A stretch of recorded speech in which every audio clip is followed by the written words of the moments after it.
আচ্ছা, আপনারা কখনো শুনেছেন দুটো মানুষ যখন ঝগড়া করে আশপাশ থেকে বলে না যে হাত থাকতে মুখে কেন, হাত দিয়ে লেগে যা? আমার ভাইটাও সেরম।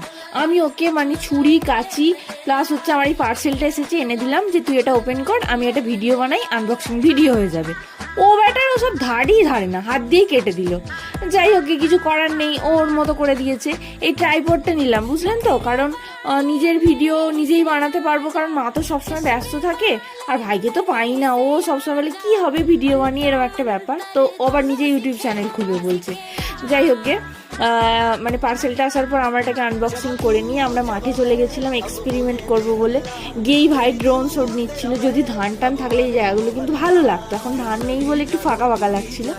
তো তারপরে আমি একটু চেষ্টা করলাম, দূর কলা আমার দ্বারা এসব হতেই থাকে না, মানে ভালো করে আসেই না। ছবিটা তবে তুলতে পারছিলাম, এটা দিয়ে আমি একটু ভালো করে ছবি বানাতে মানে তুলতে পারবো, আর মাকে বলতে হবে না ক্যামেরা ধরে দাও ক্যামেরা ধরে দাও। যাই হোক, আজকের মতো